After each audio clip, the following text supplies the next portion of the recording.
What's up out there in YouTube land? Jeremy back here. I'm back to keep working on this mix for my portfolio. I gotta keep working. I gotta keep my mind busy. I gotta keep learning and try to finish the stuff I start. All these mix grids. There's one on here I didn't start, but there were problems with the sonics in that mix. This is Dark Ride, Burning Bridges, and these guys are awesome. Their tracks are nearly perfect. Awesome, easy, fun to work with, fun to learn with, fun to mix with. I'm going to play a little bit of it just to remind you as a recap of where we were. This is just static mix. Haven't done much tweaking yet.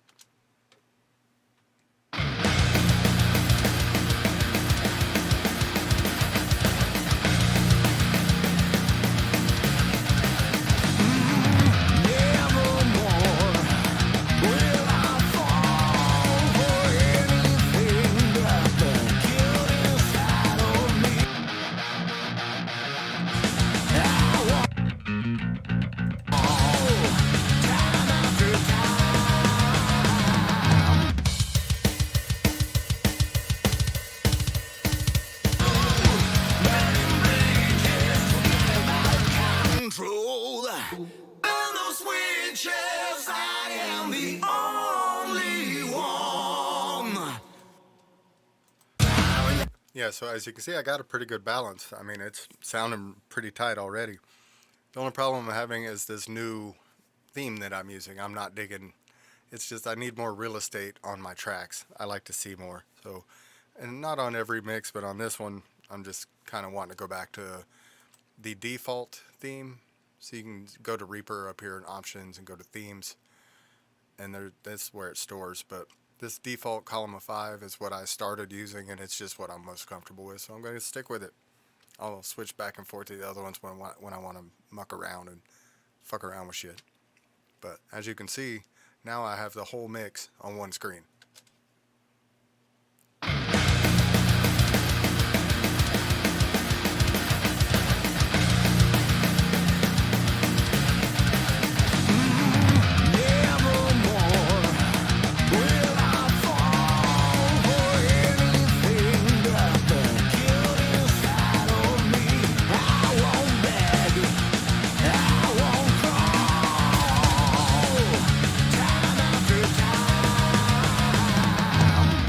Let's check out this guitar solo because it's crazy. What is that? 2, 3, 4, 5, 6, 7, and then I made a mono track, so 8 tracks for a lead. The control.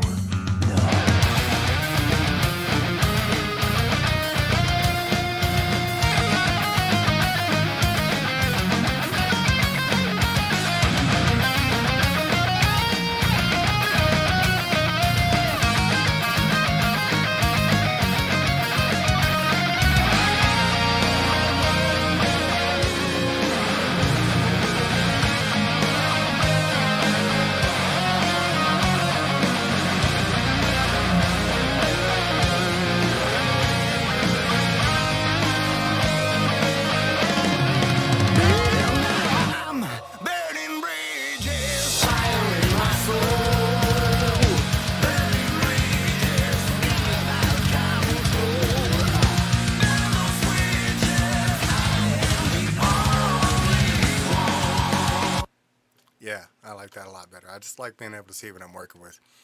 Alright, so now I'm going to dive into some of the stuff I use on every mix. This is when I would, at this point, it sounds great. And it's really, I'm not mixing anything.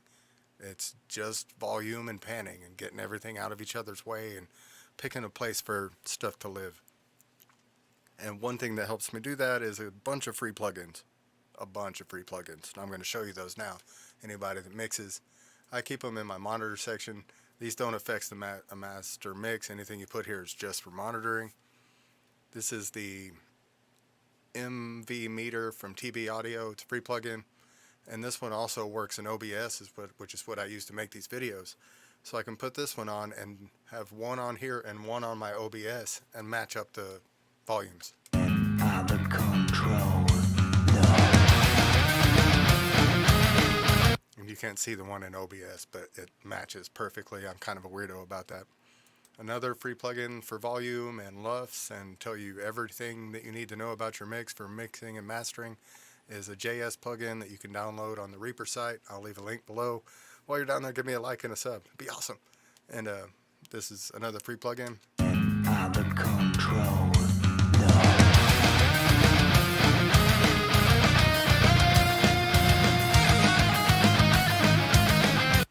And see, when we master it, it'll be up here, negative 12, but I like negative 10.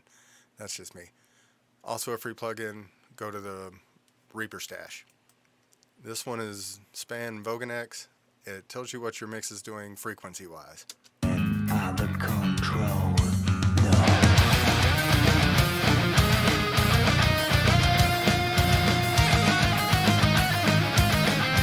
The problem area in almost every mix I've done, I've been working on this 2 years, is between 2K right here and 200.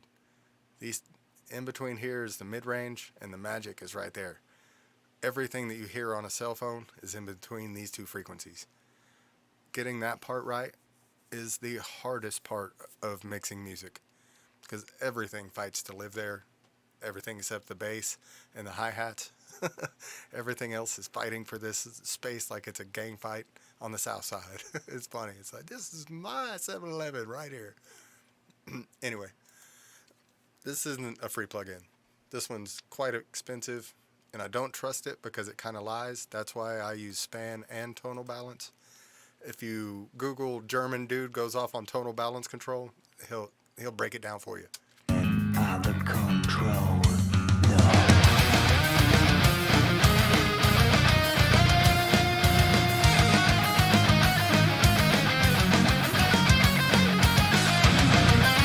Yeah, but it gives you a graph of what most rock mixes need.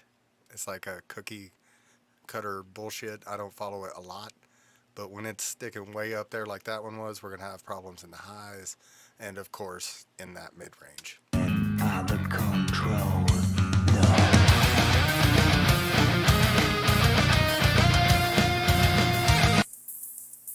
Yeah, we're going to have problems up there. That hi-hat's ugly. This is the cell phone mix.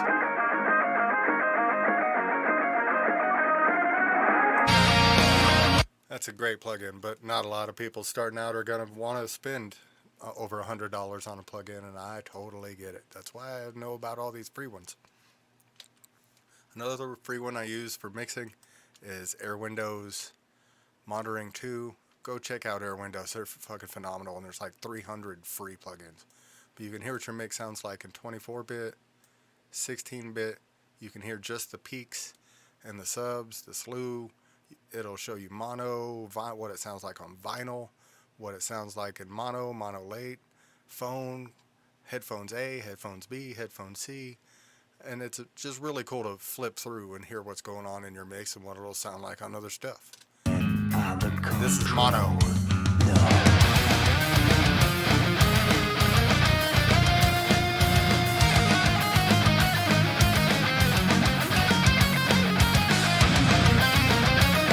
As you can see, I don't have these guitars panned hard left and hard right anymore. When I checked it in mono, the guitars just dropped out. So I just moved it back to 90 and 90, so there's a little bit of information there still left in the middle. That way in mono, the guitars are in the mix. The control.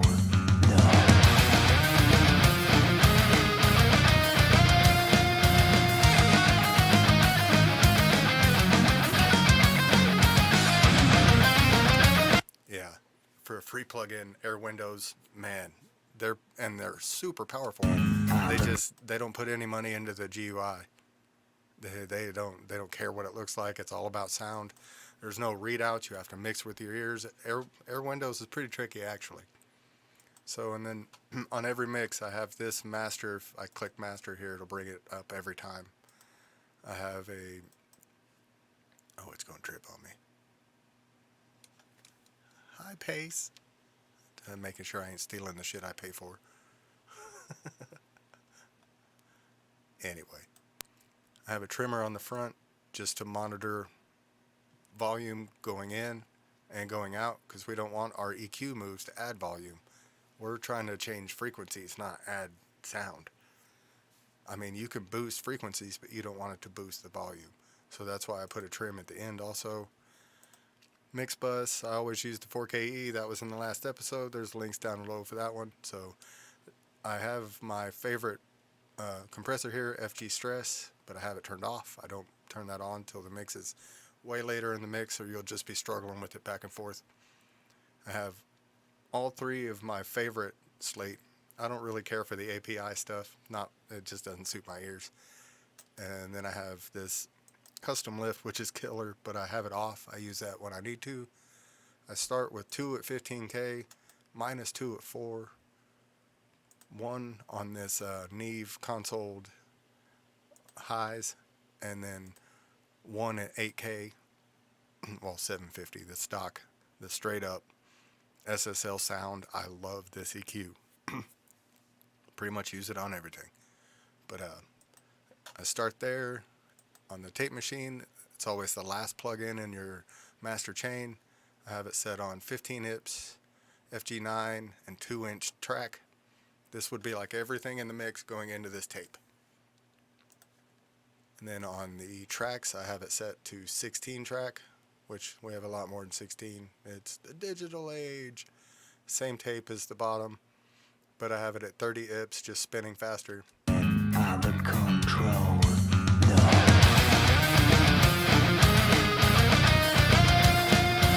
Yeah, but just running through those plugins without even basically doing anything yet, I'm going to turn them all off and toggle them on and off. Check this out.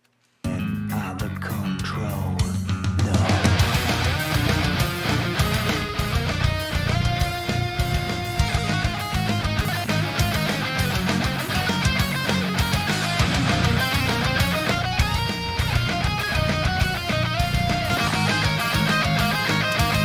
That's that analog sound, because I'm not pushing any of this yet. None of this is even changed. It's all pretty much stock. It looks like I took some 30 out of that kick drum. Yeah, that was the kick. Yeah, but see, most of them are just default, everything, not touching anything. The control.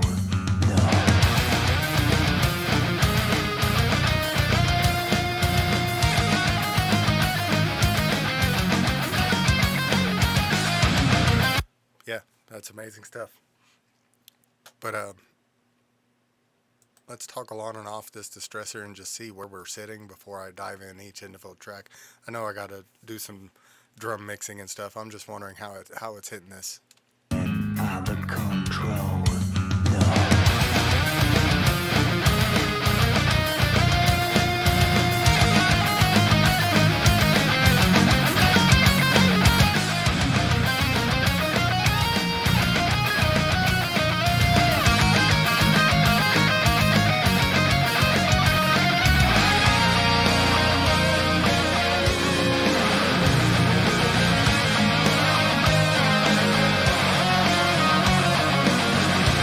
Also put infinity in EQ before the compressor for major EQ bumps.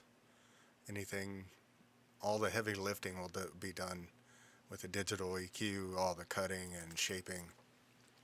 I'll put that before. That way it goes from the digital EQ, which I'm not going to do anything to just yet. You know, it's just flat. Just leave it open. And then it goes through that EQ into my mix bus CCC, which is the Brit 4KE, into the distressor, and then this final tonal EQ is what I add going out, and then into the tape machine. And sometimes I use different compressors. We'll get to that later. The control.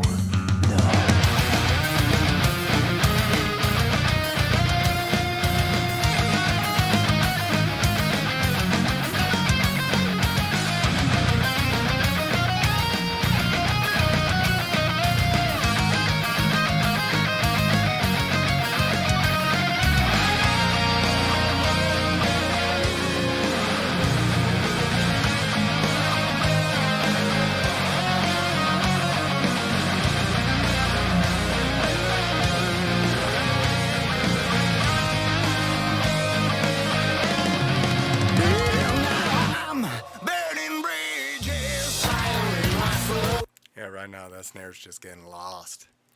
One one of the coolest plugins in Reaper is Recomp.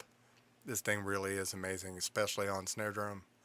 Put it on the top snare drum, and it's got a preset that just kills this modern snare. You aim for 6 dB and then add your makeup gain, but check this out. Out of control.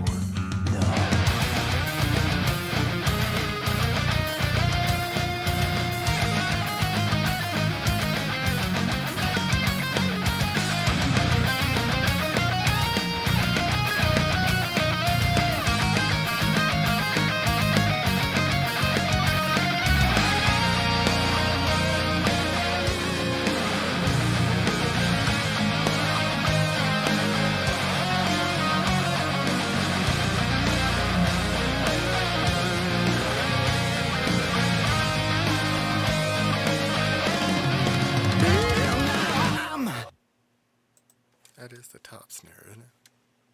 And let me unclog my screen for you.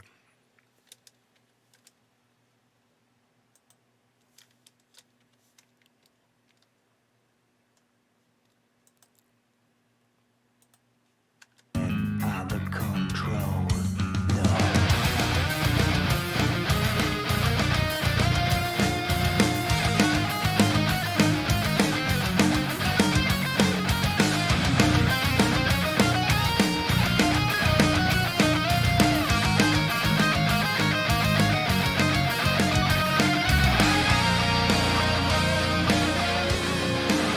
There we go.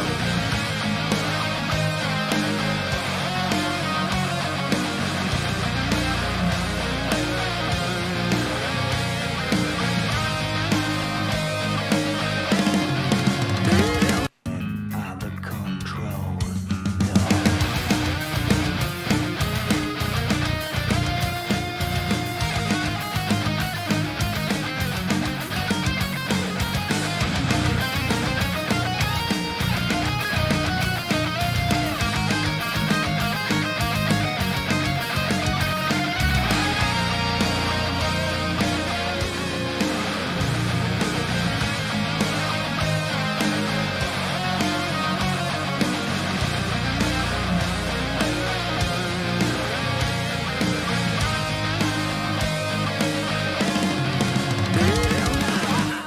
Burning bridges, fire in my soul.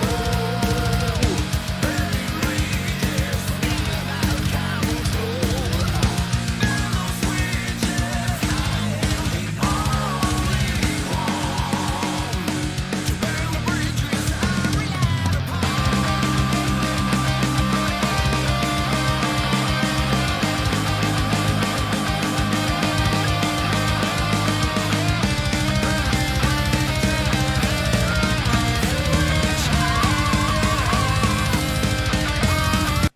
Out of control.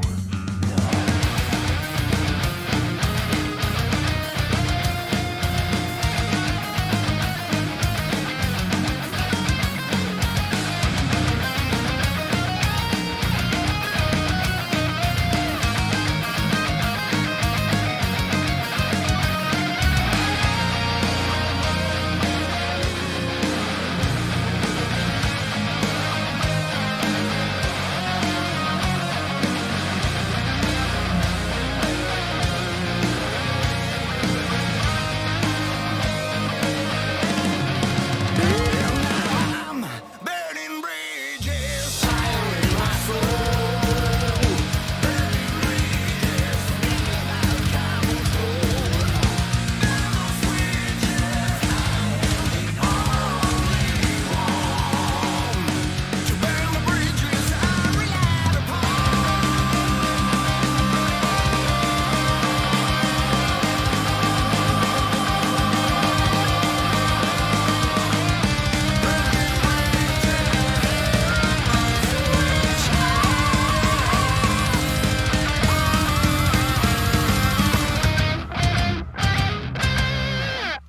All right. As you can see, I went through on the guitars. We'll solo those out a bit.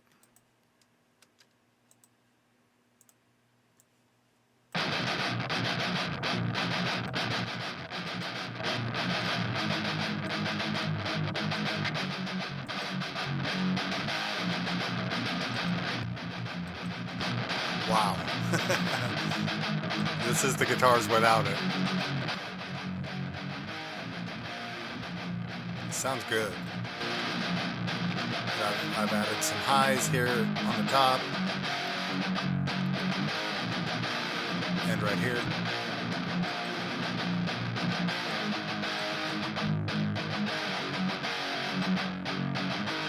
It's a little bit too hot coming out of there though.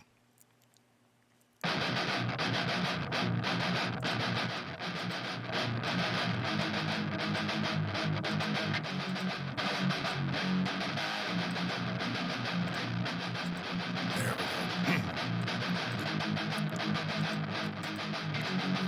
Like I said, we're adding sound and frequency changes, not volume.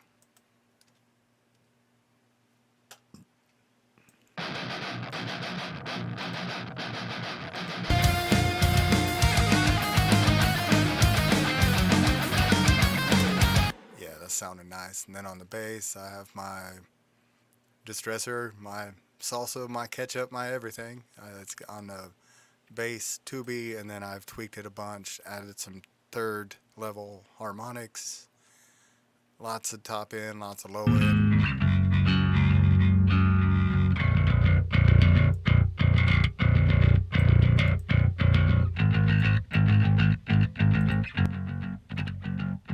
A little bit too hot coming out of there.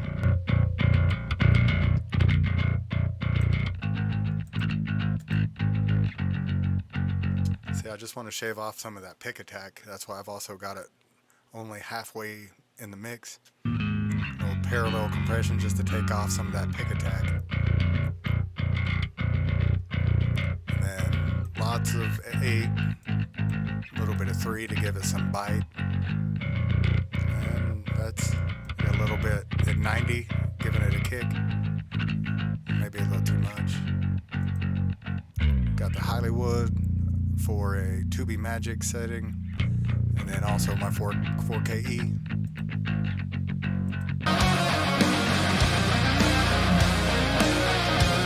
Let's dive into these heads real quick. Let's not dive into the heads.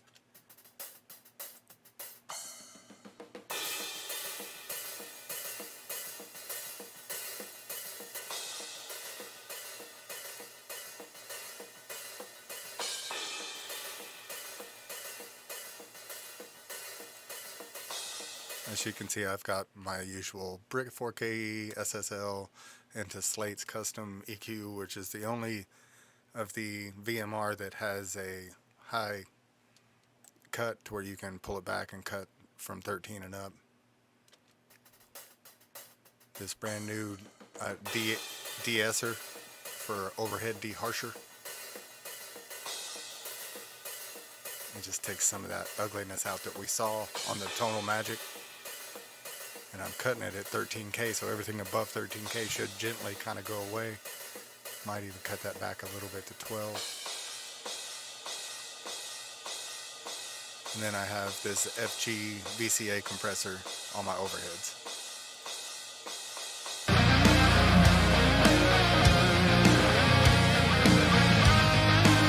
And then on that snare, I added the Reacomp stock setting. It tells you where to set it. Aim for 6 dB.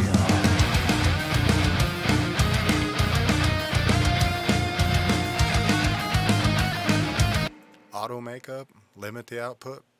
Compression on the snare's done. I don't even fuck with it. I used to, but why? If it works, don't fuck with it. If it works, just use it.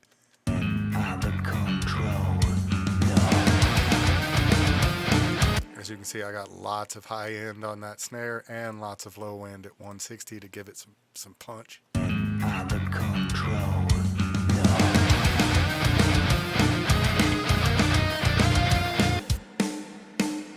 I have my plate reverb.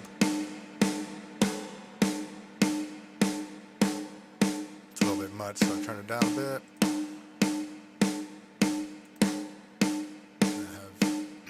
Whole bunch of high end, taking out some 4K, adding some saturation right there. And you can see we're hitting a little hot, so I'm going to pull that back. I love Slate because red is bad, okay?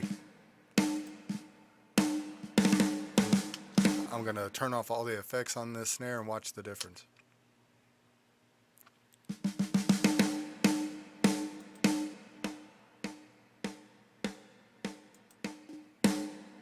I know which one I like better.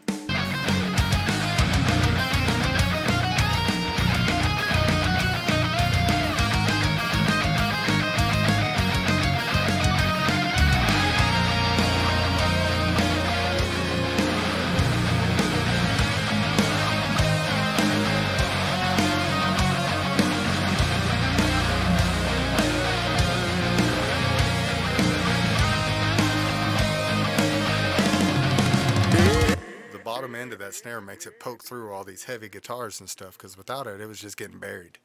Under control.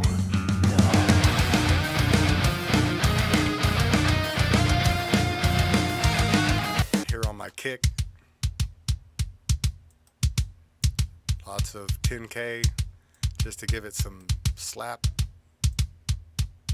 Pull it down to about 8. 3 dBs on half the mix. It's barely just taking off that first tiny peak on it with a fast kind of speed up this. All it's doing is, and it gives it some of that second level harmonics on the, and gives it the SSL sound, which I just can't get enough. I used to be a Neve guy until I found the SSL. Under control.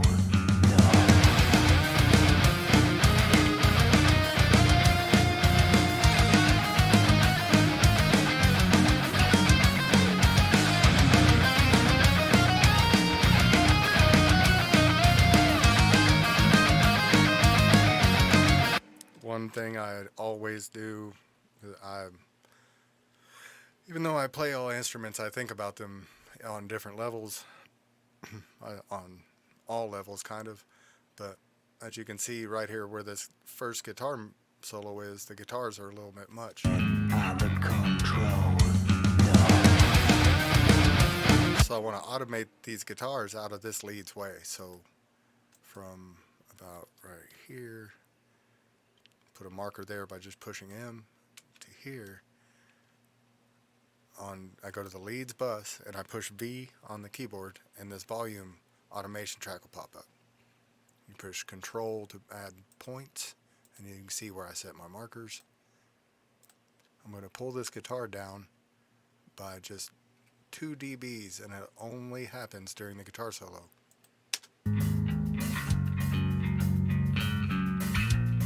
You think you know me? You think you got everything under control?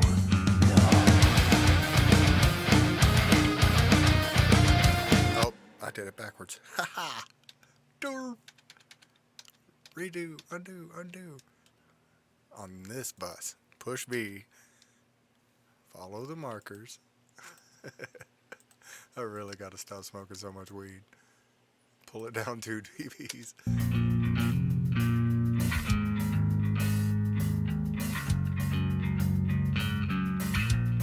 You think you know me?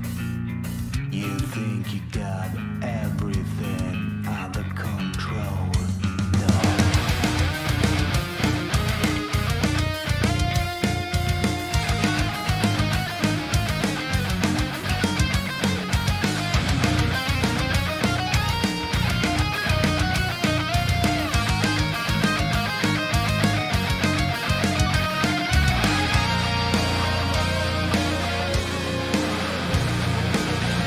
See what I'm going to do there to make this a little bit, let me blow this up. I'm going to put a marker right here and delete this one. This way this volume change isn't so abrupt. This one, there's nothing going on, so you won't hear it anyway. But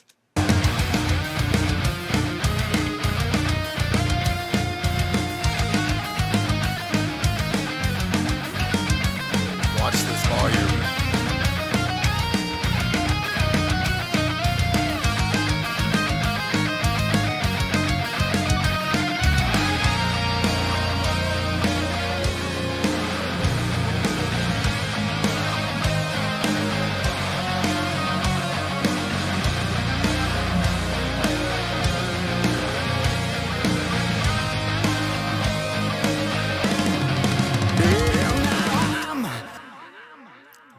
As you can see, the volume knob was moving. I put it on read. On your automation, trim read does the same thing. It just doesn't show the knob moving. But it's cool to see the knob moving. That way you know it's happening. And you can grab it and move it around and make sure it's happening.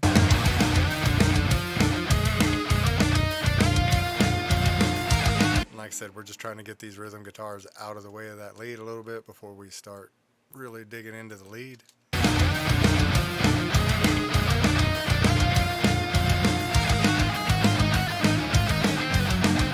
See, we're going from -5 to -6. Let's go to -7.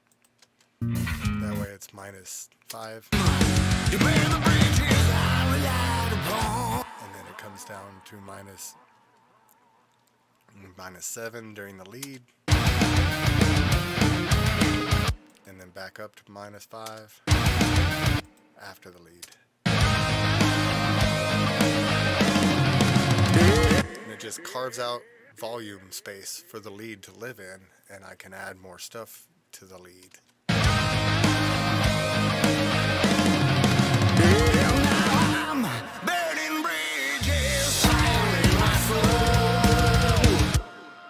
And I can hear in my headphones the delay is a little bit much, so I'll pull it back a little bit.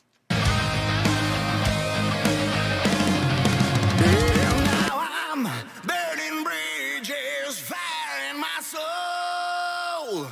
Burning bridges, forget about control.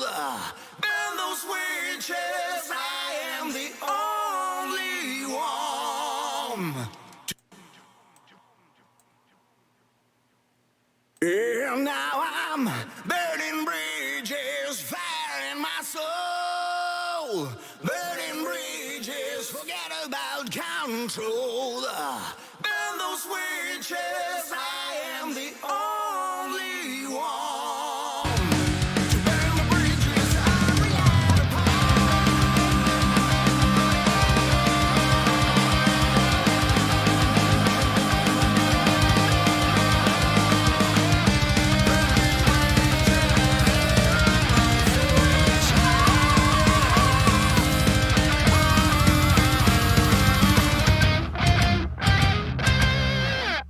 Alright, that's it for this episode. Come back and we'll dive into some parallel drum compression and a thing that I like to use called rear bus compression.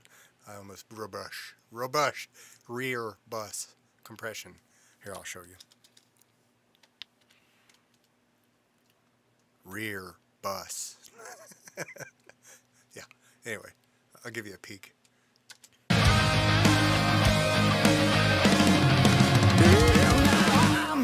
If you're wondering what rear bus compression is, man, that's hard to say. Look up Andrew Ships.